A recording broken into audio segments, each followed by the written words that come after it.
Hi guys, ఈరోజు నా day 6. ఈరోజు సండే అని చెప్పి నా బిడ్డ కూడా నాతో పాటు జిమ్కి వచ్చింది. ఫుల్ ఆడుకుంటూ అల్లరి చేస్తూ జిమ్ అంతా అటు ఇటు తిరిగింది. నేను కూడా కొంచెం సేపు దాంతో చిల్ అయినా అట్లా స్టార్టింగ్ జిమ్ చేయకుండా.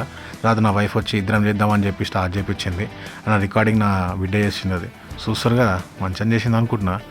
అండ్ నేను కొంచెం రెస్ట్ తీసుకుంటే నా బిడ్డ వచ్చి నేను కూడా చేస్తా, దంబులు ఎత్తుతా అని చెప్పేస్తే నేను కొంచెం ఎట్లా చేయాలని ఇట్లా చూస్తాను. ఎందుకంటే పిల్లలు మనతో పాటు జిమ్కి వస్తే వాళ్ళు కూడా మనతో పాటు చాలా నేర్చుకుంటారు. అంటే నాన్న యాక్టివ్గా ఉంటాం చూసి, అమ్మ యాక్టివ్గా ఉంటాం చూసి వాళ్ళు కూడా ఇది ఒక రొటీన్ లాగా ఫీల్ అవుతారు.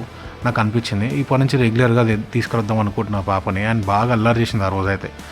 నా కుస్తీలు చూస్తారు కదా, ఆ రోజు మొత్తం బెల్లీ ఫ్యాట్ కరిగిద్దామని చెప్పి కుస్తీ పడుతూనే ఉన్న అటు ఇటు ఇటు ఇటు ఇటు ఇటు అని చూడండి. నేను ఒక టైప్ ఆఫ్ ఎక్సర్సైజ్ నేనే కష్టపడి చేస్తుంటే నా బిడ్డ వచ్చి నేను కూడా చేస్తా అని చెప్పి అది చేయకుండా నా వెనక్కి కూర్చుంది. అట్లుంటుంది మా హనీ పాపతో. నేను మస్తు డిఫరెంట్ ఎక్సర్సైజ్ చేసిన ఆ రోజు. అంటే నాకు డిఫరెంట్, మీకు కాకపోవచ్చు చూసేటోళ్ళకి, ఎందుకంటే నేను ఫస్ట్ టైం చేస్తున్నా కాబట్టి. అంతా అయిపోయిన తర్వాత అక్కడ గార్డెన్లో ఆడుకుంటా అంటే ఆడుకుంది కొంచెంసేపు పాప. And see you, bye bye.